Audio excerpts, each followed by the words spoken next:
Welcome everybody. Thank y'all so much for coming to the... Tonight, as it often does, the Dobie Middle School cafeteria has been transformed into a community gathering space. District 4 Councilmember Chito Vela, who has promised this will all wrap up before the Alice in Wonderland production starts next door, is here to talk about one specific thing: safety. We want people to be able to get from one side of Rundberg to the other side of Rundberg, without having to go through a very kind of dark and possibly dangerous area. Safety is a big concern for Rundberg. It has a reputation as one of Austin's most dangerous neighborhoods. There was a lot of prostitution, drugs, all that. But others say that reputation has overshadowed the truth about this community. The core area of Rundberg, it's safe. So, is Rundberg safe? And what do residents here need?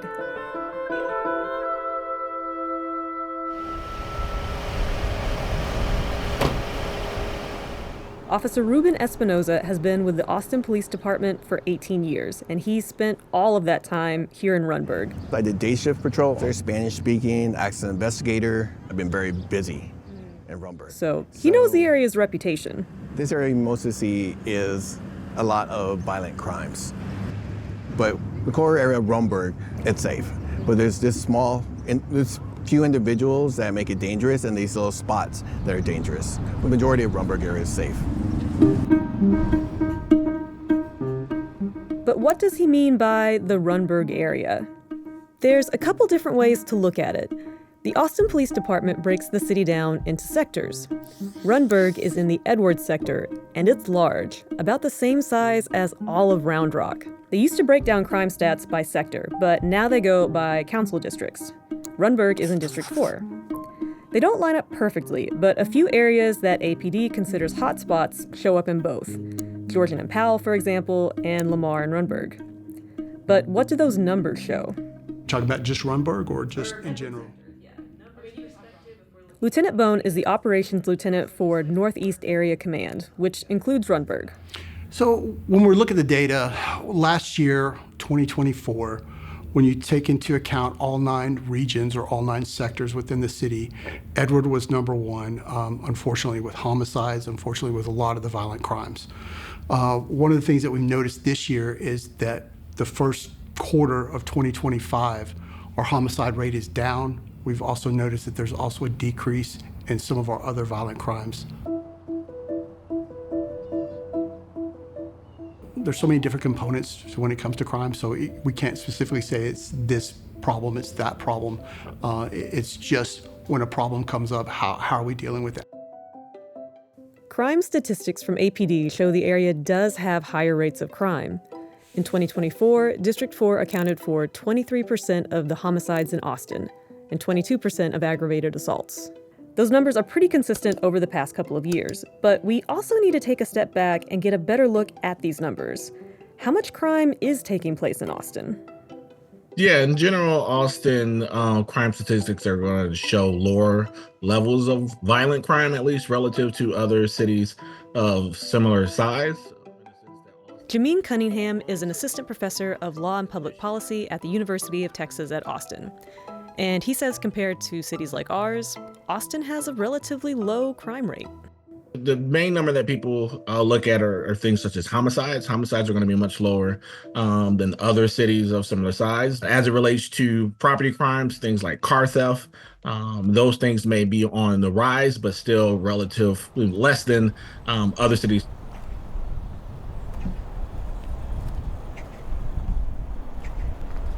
But that's still a problem residents have to live with. I miss the good old times, man. Like, that's how you did. That's when they actually had a dollar menu, man. Abel Lopez grew up in Rundberg, in the Brownie community, and he remembers having a hard time sleeping when he was a kid. Like, I would hear gunshots every day. From the age of 8 to 12, all I saw was gangs, drugs, and violence.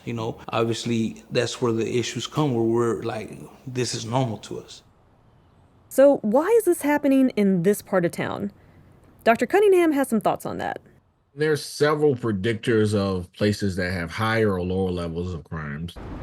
We know that places that are more segregated along racial and income lines We know that if there's a population with less educational attainment or have less access to jobs, we have high levels of crime. And this basically has to do with access to opportunity, access to stable employment, access to quality education. Rundberg does sit within Austin's Eastern Crescent, an area where predominantly Black and Latino communities were pushed following the city's 1928 master plan.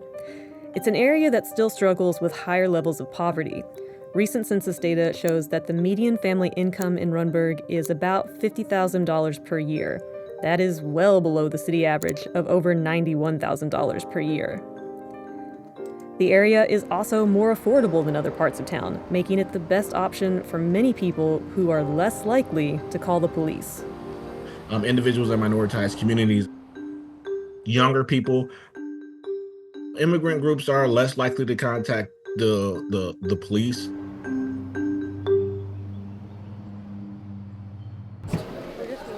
Rundberg is one of the most diverse neighborhoods in Austin.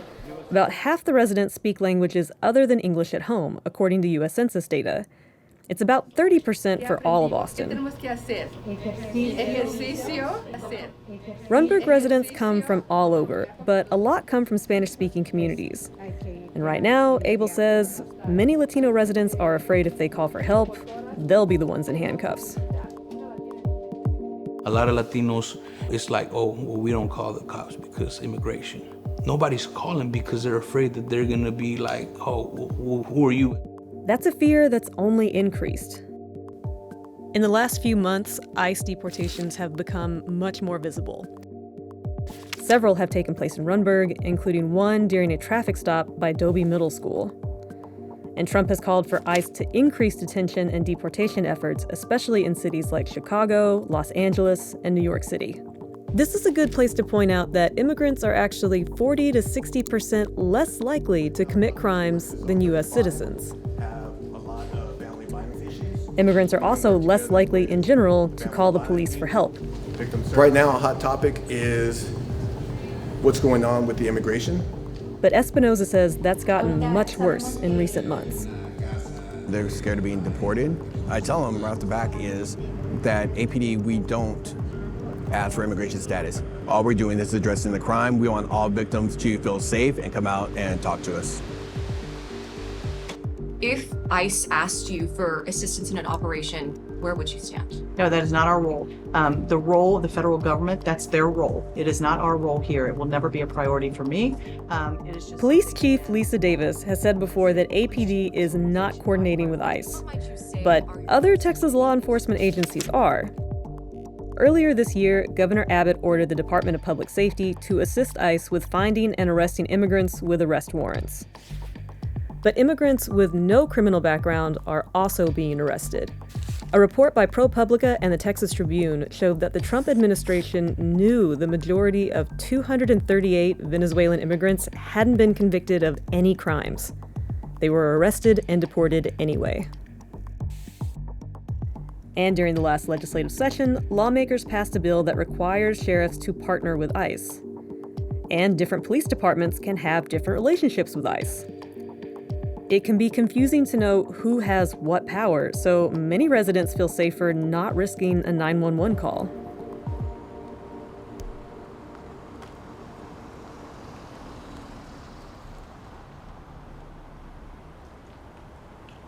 So we have an area with residents more likely to be victims of crime, but who are less likely to call the police.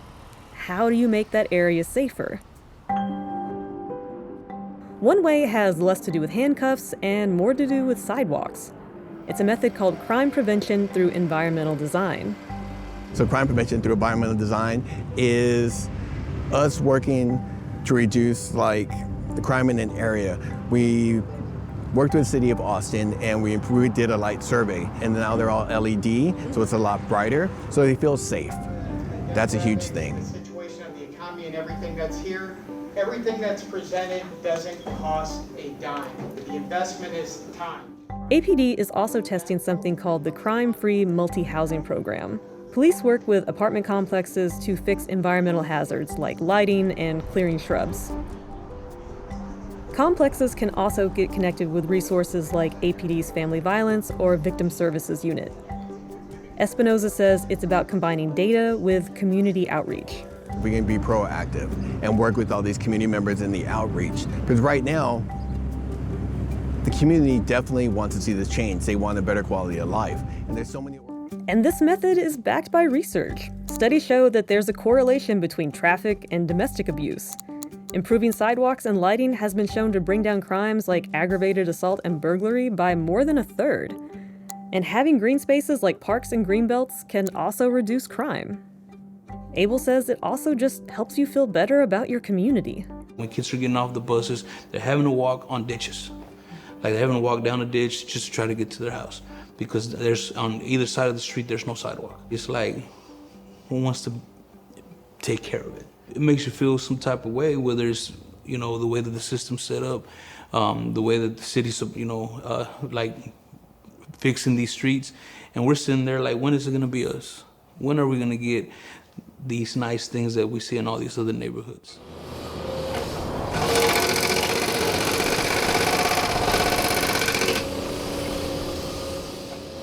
Austin has been working to add more sidewalks as part of the city's strategic mobility plan. Rundberg is one of the priority areas. In their 2023 report, they said there's about 2,800 miles of sidewalk in Austin, but about 1,500 is still missing. Their goal is to finish missing sections in high priority areas by 2033.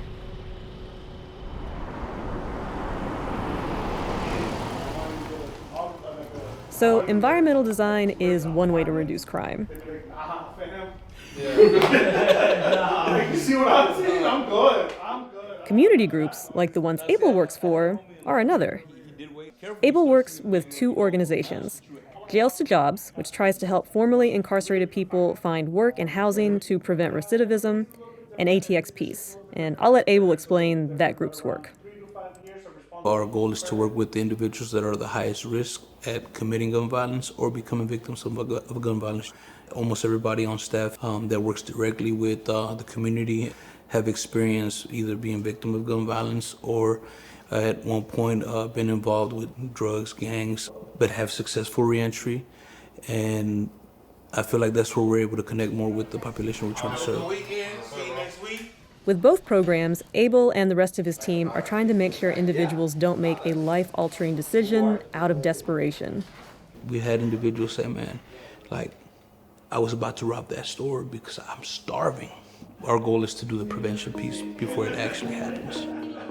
But it's never too late to start, man. It's never too late, but also it's never too early. Yeah. It's never too early to start.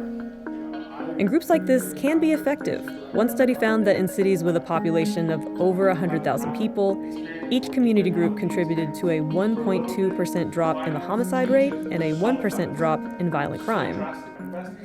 The problem is money. In 2015, a pilot program called Restore Rundberg was launched. It was funded by an Obama-era Department of Justice grant, and it increased foot patrols in Rundberg and kickstarted new community groups. Within 2 years, the numbers of violent crime dropped by 5% and property crime fell by 14%. But in 2017, the funding ran out and the program stopped. And crime rates returned back to their pre-2015 levels. This is kind of the situation that we're in. I've called it death by 1,000 cuts. Now federal cuts from the Trump administration are slashing into funding for programs like Abel's. He says 2 staff have already been let go, and they've had to reduce their client service budget by 50 to 75%. So while the need remains, the assistance they can offer is shrinking. The hard thing is when we see all these, some funding coming in and it's gone. Funding coming in, grant coming in and it's gone. It's just more distrust. Where I believe that it should be a steady, like, hey, this is here to stay, this is the funding, and this is the resources. And eventually that's where the community starts feeling more safe. And not just safe, it's like appreciated, like, okay, they see us. And this is what public officials have to deal with. Can we provide public safety, but also deal with the root cause? I haven't come across a city that's, overflowing with funds. And so this is a conversation that, most struggle with.